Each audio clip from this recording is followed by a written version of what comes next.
Hello! Welcome back to Telugu వెలుగు YouTube channel. ఈరోజు ఈ వీడియోలో మనము బాల వ్యాకరణం అనే టాపిక్‌నైతే స్టార్ట్ చేశాము.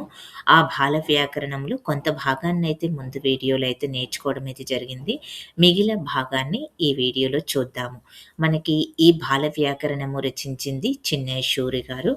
ఈ చిన్నయ సూరి వచన రూపంలో మనకి వ్యాకరణాన్ని అందించారు. అవి సూత్రాల రూపంలో అందించడం అయితే జరిగింది. ఇక దీంట్లో మనకి 10 పరిచ్ఛేదాలైతే ఉంటాయి. ఈ 10 పరిచ్ఛేదాల్లో మొత్తం ఉన్న ఫస్ట్ పరిచ్ఛేదమైనటువంటి సంజ్ఞా పరిచ్ఛేదము. ఈ సంజ్ఞా పరిచ్ఛేదంలో కొంత భాగాన్నయితే ముందు తెచ్చుకోవడం అయితే జరిగింది. ఇక మిగిలిన భాగాన్ని ఈ వీడియోలో అయితే చూద్దాం. ఈ బాల వ్యాకరణము అనేది AP TET, DSC, set, JL, DL పోటీ పరీక్షలకు ప్రిపేర్ అయ్యే అభ్యర్థులందరికీ ఈ టాపిక్ అయితే ఉంది. తెలుగులో ఈ టాపిక్ అయితే ఉంది. అలా తెలంగాణ వాళ్ళకి, ఇటు ఏపీ వాళ్ళకి Telugu subject, Telugu language prepare అయ్యే వారందరికీ ఈ బాల వ్యాకరణం అనైతే తెలుసుకోవాల్సయితే ఉంటుంది. దీని నుంచి మనకి బిట్స్ అయితే వస్తాయి. ఇక ముందు వీడియోలో మనము నకారం, ధృతం వరకైతే తెలుసుకున్నాము. ఇక ధృత ప్రకృతికం గురించైతే చూద్దాము. ఇక ఫస్ట్ టైం మా ఛానల్ చూస్తున్నట్లయితే సబ్స్క్రైబ్ అయితే చేసుకోండి. తెలుగు వెలుగు యూట్యూబ్ ఛానల్‌ని మనం రీసెంట్‌గా స్టార్ట్ చేశాము. ఏపీ టెట్, డీఎస్సీ, తెలంగాణ టెట్‌కి సంబంధించిన పేపర్స్ అయితే అప్‌లోడ్ అయితే చేశాము. సిలబస్ కూడా అప్‌లోడ్ అయితే చేయడం అయితే జరిగింది. ఎవరైనా ఫస్ట్ చూస్తున్నట్లయితే సబ్స్క్రైబ్ అయితే చేసుకోండి.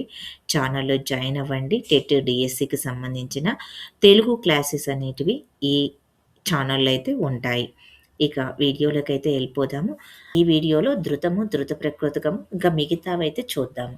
ధృతాంతములైనటువంటి పదాలు ధృత ప్రకృతికములు. నుకారాన్ని ఏమంటాము? ధృతము అని అంటారు. ధృతాంతములైనటువంటి పదాలని ధృత ప్రకృతికములు అని అంటారు. ఈ ధృత ప్రకృతికములు అంటే ఏవేవి పదాలు వస్తాయి అనేదైతే చూడండి.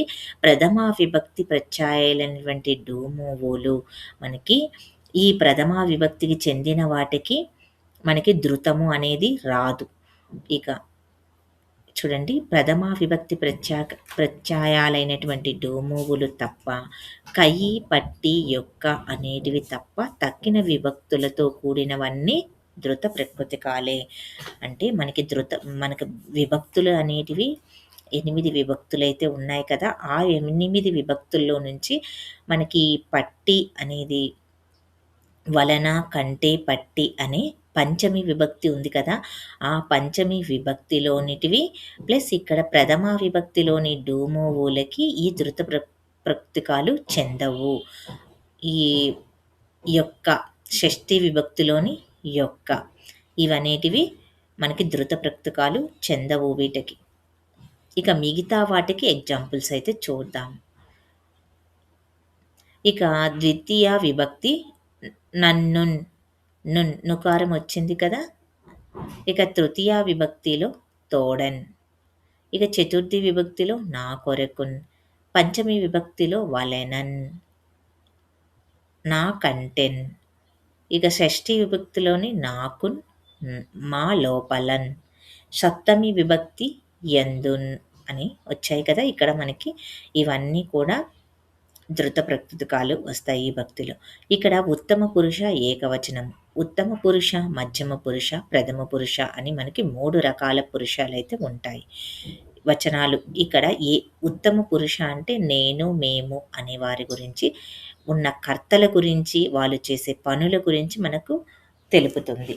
అదేవిధంగా ప్రథమ పురుష ఏం చెప్తుందంటే వేరే వారు, వారు, వాడు అనే కర్తల ఉన్నటువంటి క్రియలు, వారు చేసే పనుల గురించి చెప్పడం అయితే జరుగుతుంది. అది ఉత్తమ, ప్రథమ, మధ్యమ పురుషలో నీవు, మీరు అనే కర్తల క్రియల గురించి చెప్పడం అయితే జరుగుతుంది. ఈ ఉత్తమ పురుషలో ఉన్నటువంటి ఉదాహరణ చూడండి. వత్తున్ అనే పదము, వచ్చెదన్ అనే పదము, నకారంతో ఉన్నటువంటి ధృత ప్రకృతికాలైన పదాలు ఏ విధంగా ఉంటాయి అనేదైతే చెప్పడం అయితే జరిగింది చిన్నైశ్వరి. అదే ప్రథమ విభక్తిలో ఉన్నటువంటి పదాలు చూడండి. వాడు వచ్చెను అనే పదము, వాడు అనేది మనకి ప్రథమ పురుషైక వచనము. ఇక తద్ధర్మార్థక ప్రథమ పురుష ఏకవచనము. తద్ధర్మార్థకంలో ఉన్నటువంటి పురుషలో ఉన్నటువంటి ప్రథమ పురుషలో ఉన్నటువంటి ఏకవచనంకు ఉదాహరణ ఇక్కడ చూడండి. వాడు వచ్చును, వాడు వచ్చెడున్, వాడు వచ్చెడున్. ఇక్కడ వాడు వచ్చెడున్ మనకి ఈ పదము ధృత ప్రకృతికము. ఇక్కడ వాడు వచ్చున్ అనేది ఇది ధృత ప్రకృతికము, వాడు అనేది ప్రథమ పురుష. ఇలా ఇక్కడ ఆశీర్వాదార్థకములైనటువంటి 7 వర్ణకాలు ఆశీస్సులను తెలియజేస్తాయి. 7 అనే పదము తా వర్ణకాలు ఆశీస్సులను తెలియజేస్తాయి. ఆశీర్వాదకంబులైనటువంటి 7.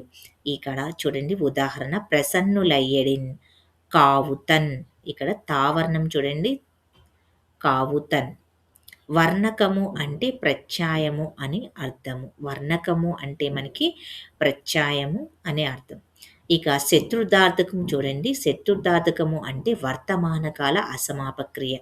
మనకి శత్రుదార్థకము, కత్వార్థకము, ఛేదార్థకము ఇవి ఉన్నాయి కదా. వీటి నుంచి మనకి టెట్ డిఎస్సిలో ఖచ్చితంగా బిట్లయితే వస్తాయి. ఈ ఆశీర్వాదక వాక్యం ఒక వాక్యాన్ని ఇచ్చి ఇది ఏ వాక్యము అని అయితే అడుగుతారు. మనకి ప్రీవియస్గా జరిగిన టెట్ డిఎస్సిలో మనకి ఎలా అడిగారంటే బిట్లు శత్రుదార్థకము, ఛేదార్థకము ఇవన్నీ ఒకవైపు ఇచ్చి ఒకవైపు వాటి యొక్క ఉదాహరణలు ఇచ్చి వాటిని జతపరచము అని ఇవ్వడం అయితే జరిగింది. అలా అడుగుతారు క్వశ్చన్స్ ఇక్కడ. అందుకనే మీరు వీటికి శత్రుదార్థకం అంటే ఏమిటి, ఆశీర్వాదకం అంటే ఏమిటి, తద్ధర్మార్థకం అంటే ఏమిటి అనేది ఈ ఎగ్జాంపుల్స్ అయితే మీరు చూసుకోండి. దీని నుంచే బిట్లయితే మనకు అడగడం అయితే జరుగుతుంది. ఇక వర్తమాన కాల అసమాపక్రియని మనము శత్రుదార్థకము అని అంటారు. వచ్చున్ అంటే ధాతువుకి ఏముంటుంది, చూ వర్ణకం అనేది చేరుతుంది. వచ్చున్, కొట్టుచున్ అనేది మనకి కొట్టుచున్ అంటే మనకి వర్తమాన కాలంలో జరుగుతుంది. జరుగుతున్న పనిని తెలియజేసేదే మనకి శత్రుదార్థకము. వచ్చుచున్ వస్తున్నాడు అని అంటాం కదా. వచ్చుచున్నాడు, కొట్టుచున్నాడు ఇట్లాంటివన్నీ ఉంటాయి కాబట్టి ఇక్కడ వచ్చుచున్ అనేటివి చు వర్ణకం చేరుతుంది. తుమున్నార్థకము ఏ క్రియ నిమిత్తము వేరొక క్రియ జరుగుతుందో ఆ క్రియను తుమున్నార్థకము అని అంటారు.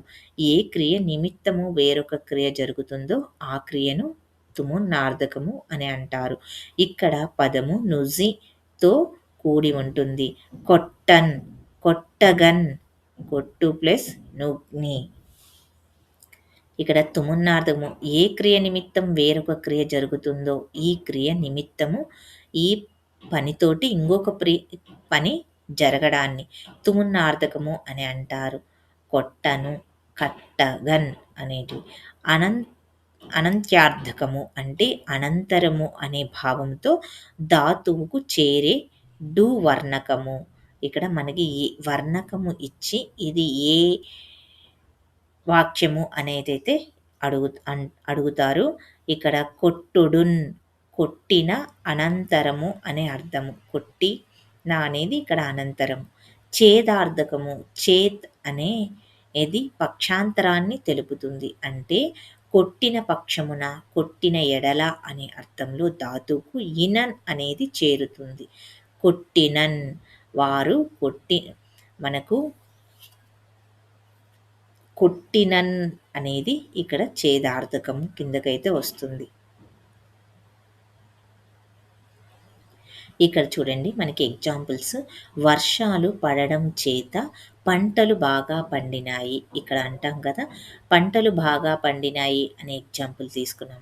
అక్కడ ఏంటి ఛేదార్థకంలో ఒక వాక్యం అనేది వర్షాలు పడడం వలన పడడం చేత మనకి పంటలు బాగా పండాయి. అక్కడే వర్షాలు పడకపోతే మనకి ఇక్కడ పంటలు పండేటివి కావు. అందుకని వర్షాలు పడడం చేత అనేది ఇక్కడ ఈ ప్రత్యయం అనేది చేరింది కాబట్టి ఇది ఛేదార్థం కిందకైతే వస్తాయి. ఇక్కడ ఇనన్ అనే ధాతువు ఉంటే మనకి ఒక వాక్యంలో ఇనన్ అనే ధాతువు ఉందనుకోండి దాన్ని ఛేదార్థకంగా మీరు గుర్తించాలి. తాను, నేను అనేటివి సర్వనామాలు. ఇవి కూడా ధృత ప్రకృతికాలే. ధృత ప్రకృతికాలంటే నకారము అని గుర్తుపెట్టుకున్నాం కదా! తాను, నేను అనేటివి కూడా అనే సర్వనామాలు కూడా ధృత ప్రకృతికాలే. వలన, పోలెన్, ఎంతయున్, అయున్ అనే అవ్యయాలు కూడా ధృత ప్రకృతికాలే. మనకి ధృత ప్రకృతికాలు అంటే ఏమిటి? ఏవేవి ధృత ప్రకృతికాల కిందకొస్తాయి అనేది కూడా చిన్నయ్య సూరి వివరించడం అయితే జరిగింది. ఇక మనకు క్రియలలో వచ్చే పదాలు, ఇక సర్వనామంలో వచ్చే పదాలు, అవ్యయంలో వచ్చే పదాలు ఈ ధృత ప్రకృతికాల గురించి మనము విభక్తుల్లో వచ్చే పదాలు కూడా తెలుసుకోవడం అయితే జరిగింది. ధృత ప్రకృతికాలు ఇక్కడ వలన, పోలెన్ ఇక్కడ నకారం ప్రతి దాంట్లో మీరు నకారం అయితే ఇక్కడ ఉంది చూడండి. ధృత ప్రకృతికం అంటేనే మనము నకారము ను, నా, నన్ నకారము నాకు సంబంధించింది. ఇక్కడ ధృత ప్రకృతికాలు కాని శబ్దాలను మనం ఏమంటాము? కలలు అని అంటాము. ఇక ఉదాహరణకు ప్రథమా విభక్తి పదాలైనటువంటి రాముడు, రాములు, హయము, విష్ణువు, గోడ, మేడ, అయ్య, అమ్మ అనేటివి ఇక్కడ ధృత ప్రకృతికాలు కాని పదాలకి ఇక్కడ ఉదాహరణలు. ఇక్కడ మనం ముందు తెలుసుకున్నాం కదా! ప్రథమా విభక్తిలో ఉన్నటువంటి ఢూమోవులు ప్లస్ పంచమి విభక్తిలో ఉన్నటువంటి పట్టి, షష్ఠీ విభక్తిలోని యొక్క అనే పదాలకి మనకి ధృత ప్రకృతికాలు కావు. అవి కళలకు సంబంధించిన పదాలైతే ఉంటాయి ఆ ప్రత్యయాలలో. ఇక రాముడు అని చూడండి. రాముడున్ అని అనలేం కదా! రాముడు, రాములు, హయము, డు, ము వచ్చింది కదా! ఇక్కడ డు, ఇక్కడ ము, ఇక్కడ లు. మనకు ప్రథమా విభక్తిలో ఉన్నటువంటి పదాలు. ఇక్కడ ఊ, ఇక్కడ లు. డు, మో, ఓలు. కో, గోడ, మేడ, అయ్య, అమ్మ అనే పదాలకు కూడా దేశ పదాలకు కూడా ఇవి చెందవు. కోట, మేడ, అయ్య, అమ్మే అనే అచ్చ తెలుగు పదాలు వీటిని శ్రీ సమాలని అంటారు. వీటిని ఏమంటారంటే శ్రీ సమాలు అని అంటారు. ఇక్కడ చూడండి మనకి ప్రథమా విభక్తిలో ఏవేవి వస్తారు, ఎవరెవరు వస్తారు అనేది అయితే చూడండి. వాడు, వారు అని ఏక బహువచనాలు వస్తాయి. ఇక మధ్యమ పురుషలో నీవు, మీరు అని, ఉత్తమ పురుషలో నేను, మేము అని రావడం అయితే జరుగుతుంది. ఇక వ్యతిరేక క్రియలు చూడండి. రాడు, రారు, రాదు, రావు, రాము అనేటివి ఇక్కడ వ్యతిరేక క్రియలు. వ్యతిరేకార్థక కర్తృత్వార్థకము అంటే కొట్టన, తిట్టక. మనకి ఇది భూతకాల అసమాపక క్రియ. ఇక నేను కొట్టలేదు, తిట్టలేదు అనేటివి ఇక్కడ వ్యతిరేకార్థకమైన క్రియలు ఇవి. ఇక కొట్టక, ఇక భూతకాల అసమాపక క్రియనే కత్వార్థార్థకము అని అంటారు. టి భూతకాలంలో కొట్టి, తిట్టి, తిని, వెళ్ళి. ఇక్కడ మనకి రాము అన్నం తిని స్కూలుకి వెళ్ళాడు. ఇలాగా మనకి ఈ తిని అనేది మనకి కర్తృత్వార్థకం. భూతకాలంలో జరిగిన పనిని మనకి కర్తృత్వార్థకంలో చెప్పడం అయితే జరుగుతుంది. వ్యతిరేక క్రియలు ఏముంటాయంటే తినక, వెళ్ళక.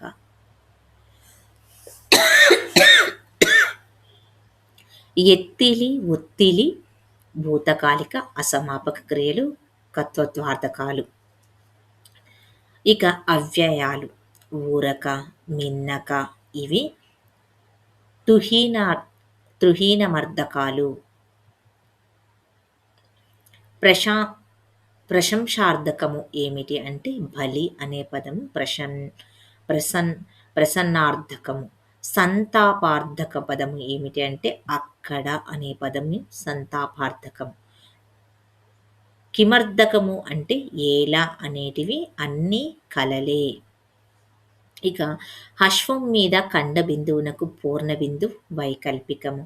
వైకల్పికము అని అంటే మనకి సంధి జరగవచ్చు, జరగకపోవచ్చు అనేదాన్ని మనం వైకల్పికము అని అంటారు. హశ్వం మీద ఉన్నటువంటి ఖండ బిందువుకు పూర్ణ బిందువు వైకల్పికము. ఖండ బిందువు అంటే మనకి పూర్ణ బిందువుకున్నటువంటి ఎగ్జాంపుల్స్ అయితే మనకి ఇక్కడ ఇవ్వడం అయితే జరిగింది. వైకల్పికము అంటే పూర్ణ బిందువు ఉండవచ్చు, ఉండకపోవచ్చు. అడకున్, అడంకువ, అరటి, అరంటి అనే ఇచ్చారిక్కడ. మనకి ఇది ఉండవచ్చు, ఉండకపోవచ్చు. ఉన్నా మనకి పదంలో అర్థము చెడదు. పదంలో అర్థము చెడదు. అందుకని మనకు అర్ధ బిందువు ఉన్నా, లేకపోయినా పూర్ణ బిందువు ఉన్నా గానీ మనం ఇక్కడ పదమైతే మార్పు ఉండదు. అడకువ ఇక్కడ అరసున్న ఉన్నా లేకపోయినా గానీ మనకి అడకువ అనే పదమైతే ఒక అర్థమైతే ఉంది దీనికి. అడంకువ అనే పదానికి కూడా అడకువ అన్న మనకు అర్థమైతే ఉంటుంది. ఇక్కడ అరటి అనే పదం ఉంది కదా! ఈ అరసున్న తీసేసినా అరటి అని ఉంటుంది. అరటి అని అరంటి ఇక్కడ పూర్ణ బిందువు లేకపోయినా గానీ మనకి అరటి అనే పదానికి ఒక అర్థమైతే ఉంది. ఇక అశ్వము అంటే ఏకమాత్రా కాలంలో పలుకబడే అచ్చు. అశ్వము అంటేనే మనకి ఏకమాత్రా కాలంలో పలకబడేటివి. కురచ అయినవి అంటే కురచ అయినవి అంటే చిన్నవైన పదాలు. అశ్వము అంటే మనకి ఆ దీర్ఘాలు కాకుండా ఉన్నవి అన్నీ అశ్వాలు మనకి. ఆ, ఈ ఒక మాత్ర ఏకమాత్రా కాలంలో పలికే ఒక గుక్కలో పలికే పదాలు. ఆ, ఈ, ఊ దీర్ఘాలు కాకుండా ఉన్న వాటిని మనము హశ్వాలు అంటారు. దీర్ఘ మాత్రాకాలము అంటే ఒక సెకనుకు మించి పలికే వర్ణము దీర్ఘము. అంటే మనకు ఆ, ఈ, ఊ అనేటివి దీర్ఘాలు. అంతకు మించి మనకి ఒక సెకను కంటే ఎక్కువ కాలం ఎక్కువ మించి పలికే వాటిని మనము ఏమంటారు? ప్లుతము అని అంటారు. ఇవి చూడండి. హశ్వము అంటే ఏకమాత్రా కాలము. అదే ద్విమాత్రా కాలం అంటే 2 మాత్రా కాలాల్లో పలికేవి. ద్విమాత్ర అంటే 2 కంటే ఎక్కువ మాత్రల్లో మనం పలకాలి అనంటే ప్లుతములు అని అంటారు. నిండు సున్నాని మనం పూర్ణ బిందువు అని, అర సున్నాని ఖండ బిందువు అని అంటారు. వీటిని పూర్ణ పూర్ణానుస్వరము, అర్ధానుస్వరము అని కూడా పిలుస్తారు. మనకి ఈ బాల వ్యాకరణంలో వీటి యొక్క అర్థాలు మనకి క్లియర్‌గా ఇవ్వడం అయితే జరిగింది. ఇక్కడ పూర్ణ బిందువుని ఏమంటారు? అర బిందువుని ఏమంటారు? అనేదైతే చూసారు. అర సున్నాని ఏమంటారనేది చూడండి. పూర్ణస్వరము అని అంటారు.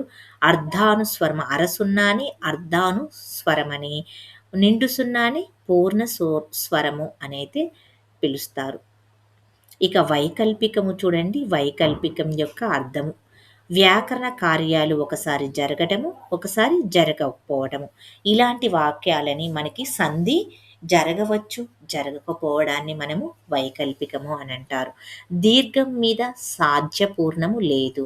దీర్ఘం మీద సాధ్యపూర్ణము లేదు. అంటే ఇక్కడ మనకి పూర్ణము లేని పదాలను చూడండి. ఇక్కడ వాడు, వీడు, రాడు, లేడు, కాబోలు, కాబట్టి, గోగురు, గోగురు, గోగులు, రేగులు అనేటివి.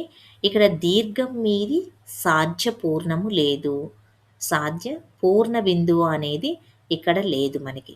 దీర్ఘానికి ముందు దీర్ఘాల మీద ఉన్నటువంటి అరబిందువు మాత్రమే వీటికి ఉంది. అర్ధానుస్వరం మాత్రమే ఇక్కడ ఇవ్వడం అయితే జరిగింది. పూర్ణ బిందువు అనేది ఇక్కడ లేదు. వాండుం అని అనలేము కదా మనం. వాడు, వేడు, రాడు, లేడు అనేది మనకి ఇక్కడ సున్నా పెట్టామని పూర్ణ బిందువు పెడితే దీనికి ఉన్నటువంటి అర్థం మారిపోతుంది. అదొక పదము కాదు. దీర్ఘం మీది సాధ్యపూర్ణము లేదు అనేది ఇచ్చారు. సాధ్యపూర్ణము అంటే ఏమిటో ఇక్కడ మీ అర్థం తెలుసుకోండి.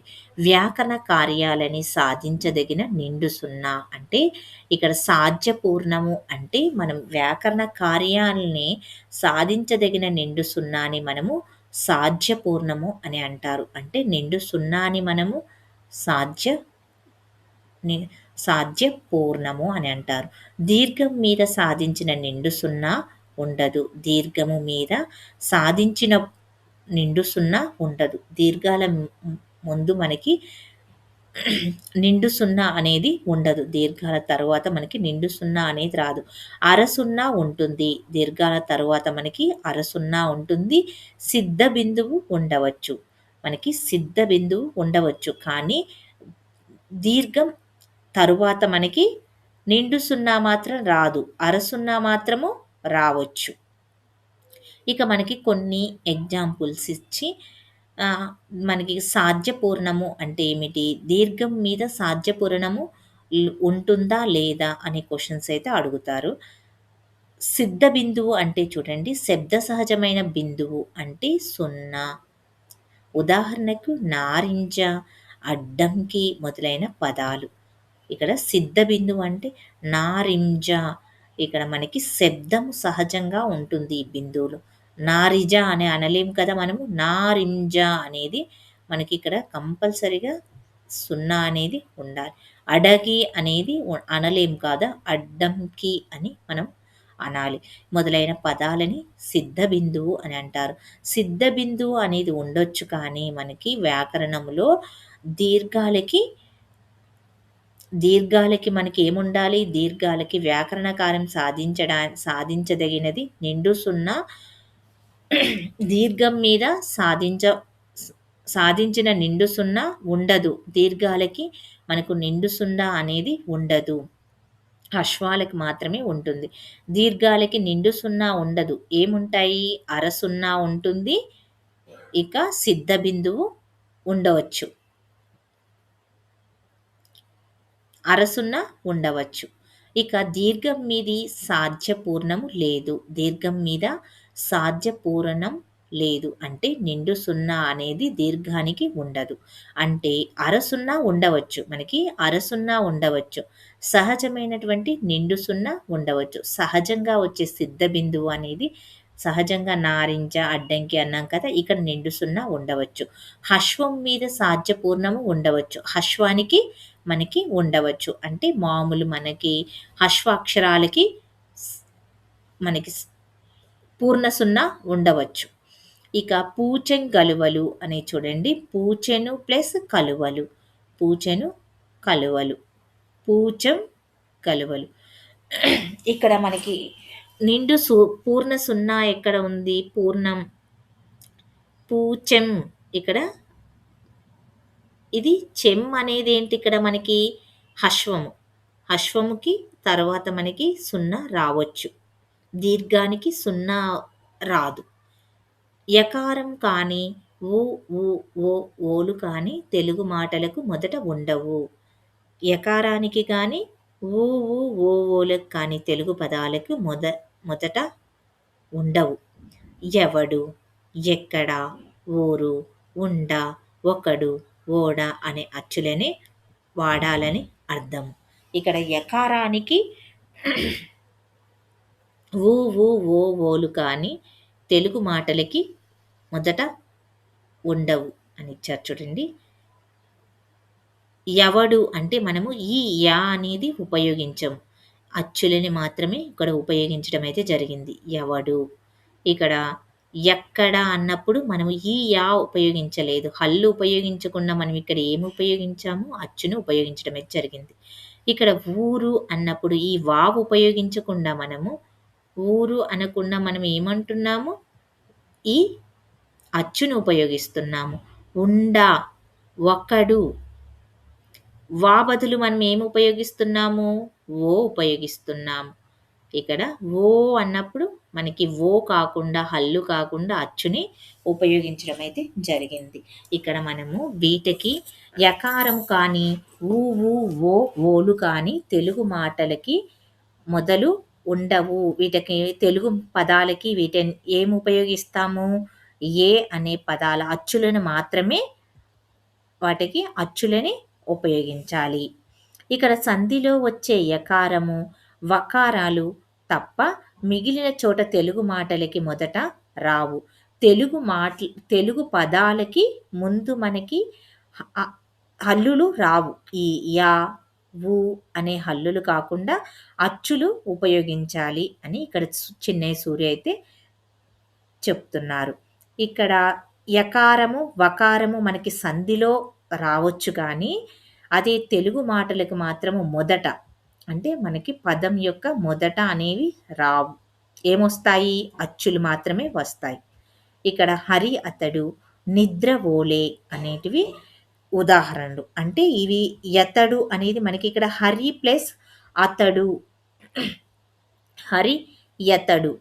మనము విడదీసి సంధి చేసినప్పుడు మాత్రమే ఇక్కడ యకారము సంధిలో వస్తుంది కానీ తెలుగు పదాల్లో రాదు. నిద్రవోయే అనే నిద్ర ప్లస్ పోయే అనే దాన్ని ఇక్కడ పా ఏమైంది ఇక్కడ వాగా మార్పు చెందింది. ఇక్కడ వడ్ర, ఓడ్వ్య తప్ప సంస్కృత సమాల్లో కూడా ఇలాంటి ప్రయోగాలు లేవు.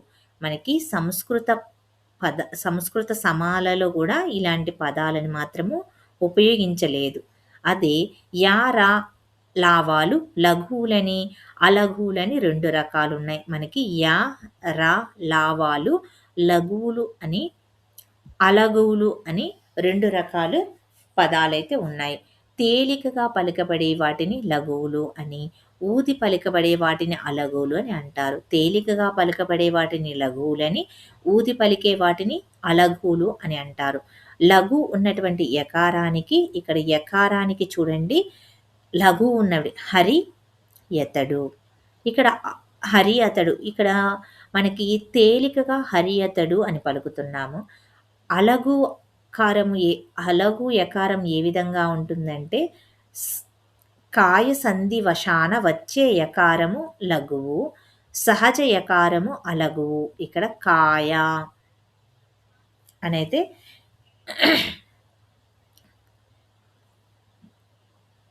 ఇక్కడ రేప చూడండి రేప అంటే రకారాన్ని మనము రేప అని కూడా పిలుస్తాము. అలగు రేపను ఉదాహరణ చూడండి పెరుగు, పెరుగు, కరుగు. ఇవి రేపకు సంబంధించినవి లఘు రేపలు ఇవి. అలగు రేపలో ఉన్నటువంటి ఎగ్జాంపుల్స్ శకట రేప, బండీర. శకట రేప, బండీర. విరుగు, మెరుగు అని పదాలు. అది లఘు లకారము. లకారం చూడండి ఇక్కడ రకారము, యకారము, రకారము అయిపోయింది. ఇక్కడ లకారం చూడండి. లకారాన్ని తల, నేల. వీనిలో లకారము తల, నేల. అలగు రకారాన్ని ఏమంటారు? బహుత్వంలో రడలకు ఆదేశమయ్యే అలా అనేది వస్తుంది. మనకి బహువచనం వచ్చేటప్పుడు ఈ లా ఏమవుతుంది? అలాగా మారడం జరుగుతుంది. అది ఎప్పుడు?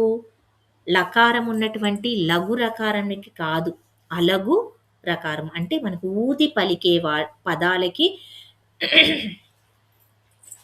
ఊది పలికే పదాలకి మాత్రమే మనకి ఈ అలాకారం అనేది చేరుతుంది. ఇక్కడ రకారంలో చూడండి లఘు రేపకి ఏమవుతుంది? పెరుగు, కరువు అనేస్తుంది. అదే అలగు రేపకి ఏమవుతుంది? మనకి రాలో బండీరా అనేది వస్తుంది. ఇది మీరు గమనించండి. ఈ బండీరా ఉందనుకో అలగు రేప, శకట రేప. ఈ బండీరాని మనము శకట రేప అని అయితే పిలుస్తాము.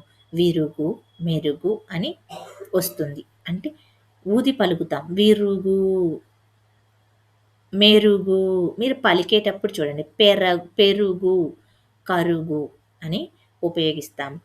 ఇక లకారానికి చూసారా? లకారములో మనకి మామూలు లకారంలో తల, నేల అని పలుకుతాము. అదేవిధంగా అలగు రకారంలో బహువచనంలో ఈ రడలకు ఏం ఆదేశంగా వస్తుంది? అలా అనేది వస్తుంది. ఏరు ప్లస్లు ఏళ్ళు, తాడు ప్లస్లు తాళ్ళు. అలా అనేది ఇక్కడ మనకి అలగులో వస్తుంది.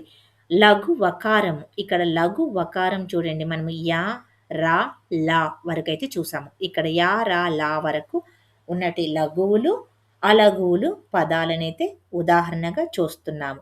ఇక పాకరానికి ఆదేశం అయ్యే వకారము. ఇక్కడ పా వర్ణం ఏమవుతుంది? ఇక్కడ ఆదేశంగా వా అనేది వస్తుంది. నిద్రపోయే అనేది ఇక్కడ పో ఏమైంది? ఓయేగా మార్పు చెందింది. అతడు పలికే, అతడు వలికే అని మనకి ఇక్కడ పా అనే పదం ఏమవుతుంది? ఇక్కడ వా అనేది రావడమే జరుగుతుంది. అలగు వకారం ఏమవుతుంది? సిద్ధ వకారము తావి, మోవి అనే ఉదాహరణలు. శకటరేప తచ్చమ తద్భవాలలో లేదు. శకటరేప అనేది మనకి తచ్చమాలు, తద్భవాలలో ఈ పదము శకటరేప అంటేనే మనకి బండీర అని అర్థము. సాధురేప అంటే మనకి రకారము. సాధురేప కిందకైతే వస్తుంది. దేశాల్లోనే ఉంటుంది. ఈ శకటరేప, తచ్చమాలు, తద్భవాలు ఇక్కడ సంస్కృత, ప్రాకృత తుల్యమైనటువంటి తెలుగు పదాల్లో మనకు రాదు.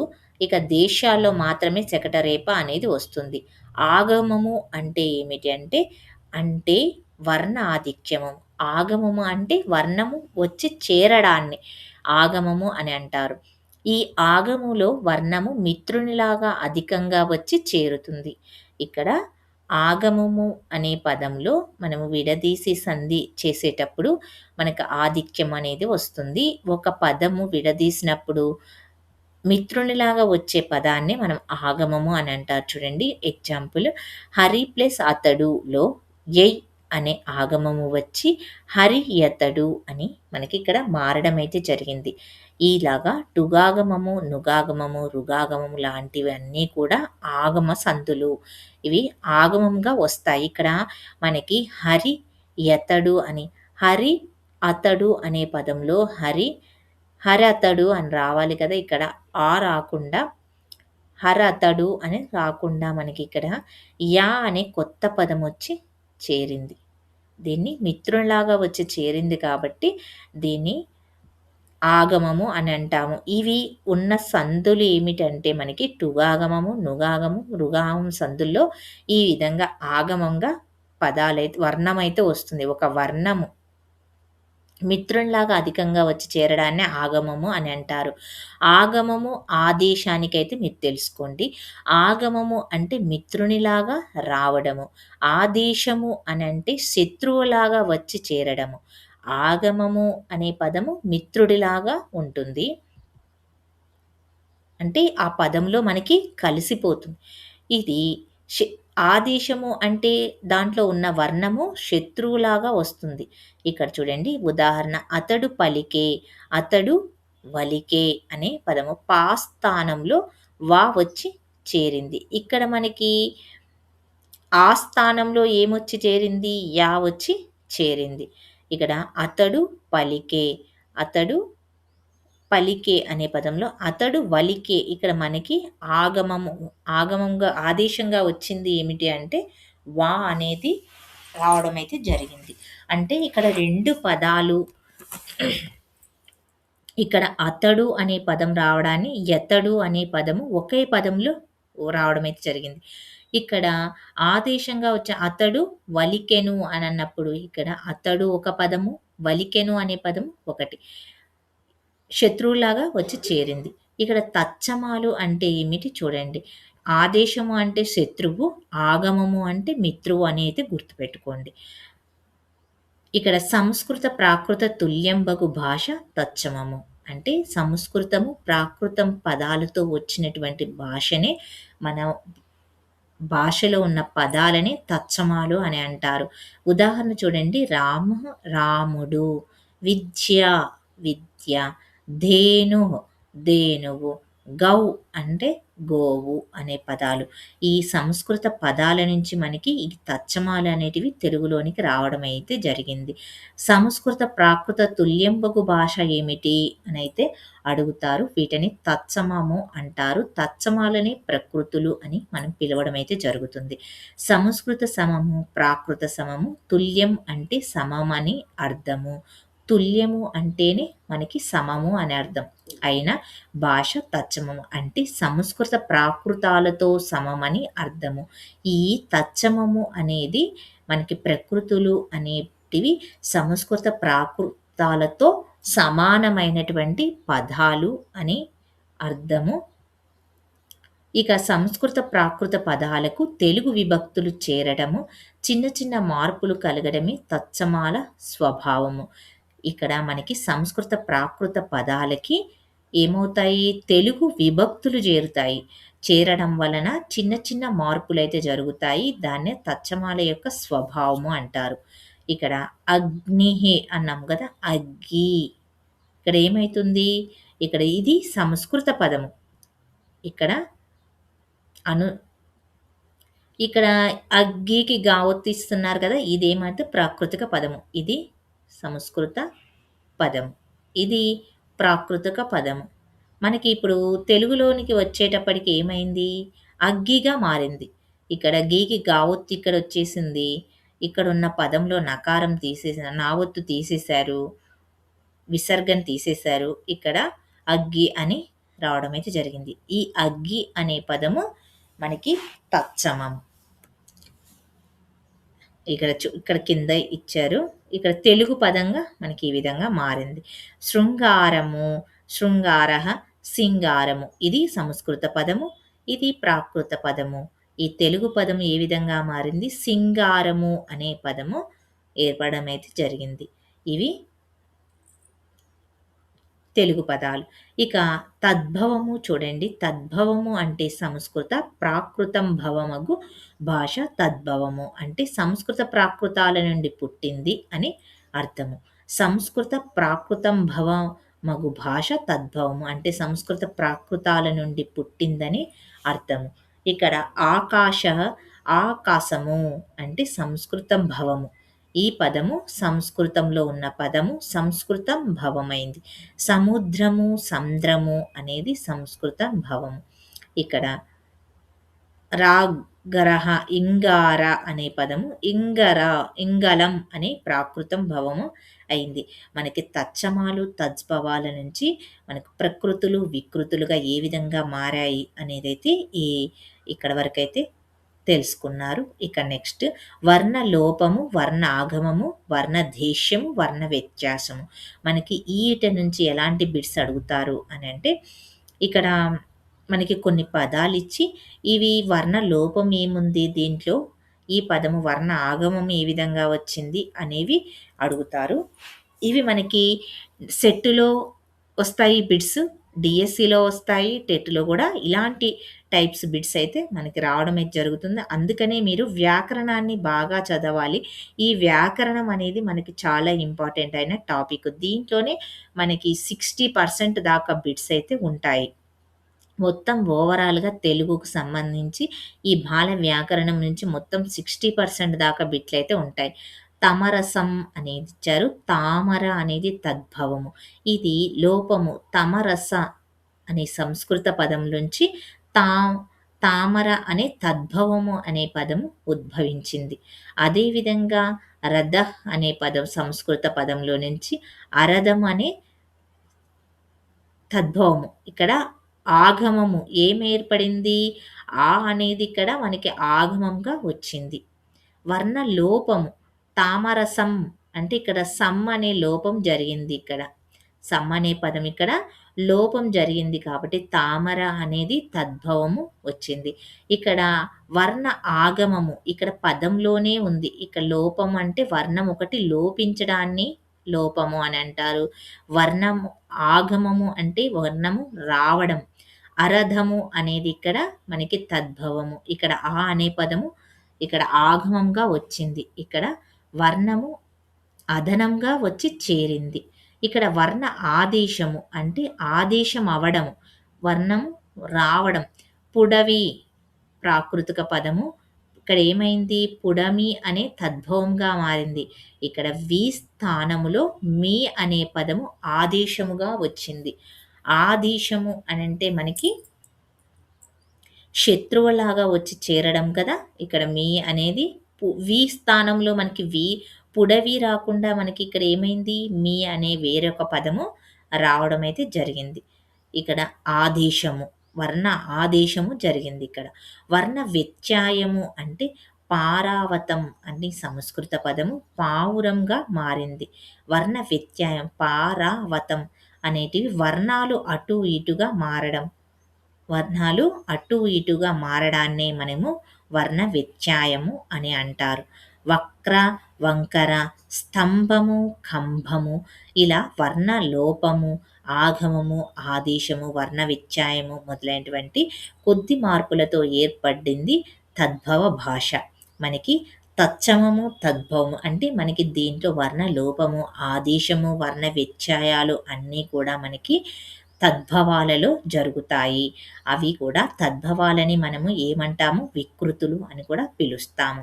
త్రిలింగ దేశ వ్యవహార సిద్ధంబగు భాష దేశ్యము. ఇక్కడ త్రిలింగ దేశ వ్యవహార సిద్ధంబగు భాష దేశముగా పిలుస్తాము. ఆ దేశ పదాలు చూడండి. ఇక్కడ మనకి దేశ పదాలని గుర్తించండి. తత్సమాలను గుర్తించండి, తద్భవాలను గుర్తించండి అని అడుగుతారు. కొన్ని పదాలు ఇక్కడ మనకి చూడండి, పావురము అని ఇస్తారు. పుడమి అని ఇచ్చి, రథము, అరథము అనే పదం ఇచ్చి, తామర అనే పదం ఇస్తారు. ఇక్కడ వర్ణలోపము, వర్ణ ఆగమము, వర్ణ ఆదేశము, వ్యత్యాయము అని ఇలా ఇచ్చి వీటిని జతపరచము అని మనకి బిట్స్ అయితే చాలా సెషన్‌లో అయితే అడగడం అయితే జరిగింది. మీరు వీటినైతే ఒకటికి 2 సార్లయినా సరే వీడియోని అర్థమైతే చేసుకోండి. ఫస్ట్ టైమ్ మనం వింటే ఈ తెలుగు వ్యాకరణం అనేది అర్థం కాదు. మీరు వింటూ మీరు ఒకటికి 2 సార్లు వింటేనే మీకు వ్యాకరణం అనేది అర్థమైతది. ఒకసారి అర్థం అయింది అనుకోండి వ్యాకరణం, మీరు ఎప్పటికీ మరచిపోలేరు. తెలుగు భాష అనేది ఖచ్చితంగా ప్రతి ఒక్కరూ తెలుగు ఉపాధ్యాయులు కావాలి, అధ్యాపకులు కావాలి అంటే మీరు తెలుగు వ్యాకరణాన్ని క్షుణ్ణంగా చదవాల్సయితే ఉంటుంది. ఇక్కడ త్రిలింగ దేశ వ్యవహార సిద్ధంబగు భాష దేశము. మనము ఇక్కడ తత్సమము, తద్భవం వరకైతే నేర్చుకున్నాము. ఇక్కడ దేశ పదాలు. ఇక్కడ త్రిలింగ దేశాలు, మనకి త్రిలింగ దేశాలు అనేటివి చూడండి. శ్రీశైలము, ద్రాక్షారామం, కాళేశ్వరం అని 3 శివలింగాలకు మధ్య ఉన్న తెలుగు దేశమే త్రిలింగ దేశం అంటారు. ఇక్కడ ఉపయోగించే పదాలే మనకి దేశ పదాలు. ఊరు, పేరు, ఇల్లు, ముల్లు, కోట, పేట, దూడ, మేడ, కోత, లేత, తావి, మోవి అనేటి మొదలైనటువంటి పదాలని మనము దేశ పదాలు అని అంటాము. ఈ పదాలు ఇచ్చి వీటిలో దేశ పదాలని గుర్తించండి అని అంటారు. ఈ దేశాల, తత్సమాల, తద్భవాల అని కూడా క్వెషన్స్ అయితే రావడమే జరుగుతుంది. ఇక్కడ త్రిలింగ దేశంలో మాట్లాడే భాష తత్సమ తద్భవాలు చేరని వాడుక భాష. ఈ దేశ భాష అనేది ఏంటి, మనకి వాడుక భాష. ఇక్కడ మనకి తత్సమ తద్భవాలు చేరని భాష ఏమిటి అని అయితే అడుగుతారు. వ్యవహారమా, మాండలికమా, దేశ్యమా అని అయితే అడుగుతారు. దేశ్యము అని మనం చెప్పాలి. తత్సమ తద్భవేతర భాష ఏమిటి అని అంటే దేశ్యము. లక్షణ విరుద్ధమైనటువంటి భాష గ్రామ్యము. లక్షణ విరుద్ధమైనటువంటి భాష ఏంటి అంటే గ్రామ్యము. వస్తాడు, తెస్తాడు, వచ్చెని, తెచ్చెని, వచ్చేవాడు, తెచ్చేవాడు, వచ్చెటివాడు, తెచ్చెటివాడు అనేటివి గ్రామ్య భాషలు. ఈ గ్రామ్య భాష అంటే లక్షణ విరుద్ధమైనటువంటి భాష. ఇక్కడ లక్షణ విరుద్ధం అంటే వ్యాకరణ శాస్త్రానికి విరుద్ధంగా ఉందని అర్థము. ఈ లక్షణ విరుద్ధమైనటువంటి వ్యాకరణ భాష ఏ విధంగా ఉంటుంది, మనకి గ్రామ్య భాష ఏ విధంగా ఉంటుందంటే వ్యాకరణ శాస్త్రానికి విరుద్ధంగా ఉంటుంది. గ్రామ్య భాష కావ్య ప్రయోజనానికి తగినది కాదని చిన్నయ సూరి తెలిపారు. మనకి గ్రామ్య భాష అనేది కావ్య ప్రయోజనానికి తగినది కాదని చెప్పడం అయితే జరిగింది. ఈ గ్రామ్య భాషతోటి మనకి వ్యాకరణం అనేది ఉండదు. లక్షణ విరుద్ధము అని వ్యాకరణానికి విరుద్ధమంట. ఈ గ్రామ్య భాష వ్యాకరణానికి విరుద్ధమని చిన్నయ సూరి చెప్పారు. ఇక్కడ ఆర్య వ్యవహారంబుల దృశ్యంబు గ్రాహ్యంబు అంటే పెద్దలు వ్యవహరించిన మాట లక్షణ విరుద్ధమైనప్పటికీ గ్రహించదగినదని చెబుతారు.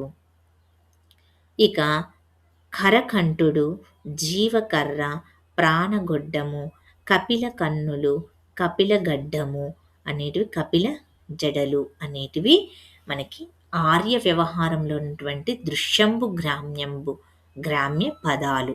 ఇక్కడ గ్రామ్యంబు అంటే గ్రహించదగినది అని అర్థము. గ్రాహ్యంబు అంటే గ్రహించదగినది. దృష్టంబు అంటే చూడబడింది. కరకంఠుడు అనే పదాన్ని నన్నయ్య ప్రయోగించాడు. కర అనేది తెలుగు పదము, కంఠుడు అనే పదము సంస్కృతము, మిశ్రమ సమాసము. ఇక్కడ ప్రాణగొడ్డము అని అంటే తిక్కన్న ఈ పదాన్ని ఉపయోగించింది మనకి తిక్కన్న ప్రయోగించాడు. అంటే తిక్కన్న వాళ్ళు రచించిన గ్రంథాలలో ఈ గ్రామ్య పదాలనైతే ఉపయోగించారు. ఆ పదాలు మనకి వ్యాకరణ శాస్త్రానికి విరుద్ధమైనటువంటి పదాలను మన కవులైతే వాళ్ళ గ్రంథాలలో ఉపయోగించారు, అవి ఏ పదాలు ఉపయోగించారు అనేది మనకి ఇక్కడ చిన్నయ సూరి వివరంగా ఇచ్చారు. ప్రాణగొడ్డము అనే పదము తిక్కన్న ఉపయోగించాడు. అది కూడా మనకి లక్షణ విరుద్ధమే. ఇక ఇంతటితోటి మనకి సంజ్ఞా ప్రజ్ఞ అదే పరిచ్ఛేదం అయితే కంప్లీట్ అయితే అయిపోయిందండి. మీకు ఈ వీడియో నచ్చితే లైక్ అయితే చేయండి. ది సంజ్ఞా ప్రజ్ఞ నుంచి మనము రేపు బిట్స్ అయితే నెక్స్ట్ వీడియోలో బిట్స్ అయితే చూద్దాము. ఈ సంజ్ఞా పరిచ్ఛేదంలో నుంచి మనకి పార్ట్ 1, పార్ట్ 2గా అయితే చేశా నేను. ఇక నెక్స్ట్ వీడియోలో ఈ సంజ్ఞా ప్రజ్ఞ నుంచి బిట్స్ అయితే ప్రాక్టీస్ అయితే చేద్దాము. మీకు ఈ తెలుగుకు సంబంధించిన కంటెంట్‌నయితే అందిస్తాను. ఎవరైనా ఫస్ట్ టైమ్ చూస్తున్నట్లయితే సబ్స్క్రైబ్ అయితే చేసుకోండి. మీరు మంచి మార్క్స్ అయితే స్కోర్ అయితే చేస్తారు. మీకు ఈ వీడియో నచ్చితే ప్రతి ఒక్కరు లైక్ చేయండి. చాలామంది చూస్తున్నారు కానీ లైక్ అయితే చేయట్లేదు. మేము కొత్తగా యూట్యూబ్ ఛానల్ స్టార్ట్ చేశాం కాబట్టి మీ లైక్స్, మీ కామెంట్స్ మాకు చాలా ఉపయోగపడతాయి. అందుకని మీరు మీకు నచ్చితే ఒక కామెంట్ అయితే పెట్టండి. లైక్ అయితే చేయండి. మళ్ళీ నేను బిట్స్ తోటి మీ ముందుకైతే వస్తాను. ఆహ్, థ్యాంక్ యూ అండి. వీడియో నచ్చితే లైక్ చేయండి, షేర్ చేయండి, సబ్స్క్రైబ్ అయితే చేసుకోండి. తెలుగు కంటెంట్ అనేది సాహిత్యానికి సంబంధించిన అన్ని వీడియోస్ మీకు సెట్, టెట్, డీఎస్‌కి సంబంధించిన ఈ సాహిత్యానికి సంబంధించి వీడియోస్ అయితే అప్‌లోడ్ అయితే చేస్తాను. ప్లస్ మెథడాలజీ వీడియోస్ కూడా అడుగుతున్నారు. ఇవన్నీ కంప్లీట్ అయ్యి వన్ బై వన్ అనేది చేస్తాను. మీరు ఛానెల్‌నయితే సబ్స్క్రైబ్ అయితే చేసుకోండి. కొంచెం ఆలస్యమైన వీడియోస్ అయితే అప్‌లోడ్ అయితే అవుతాయి. Thank you. మళ్ళీ నెక్స్ట్ వీడియోలో కలుసుకుందాం.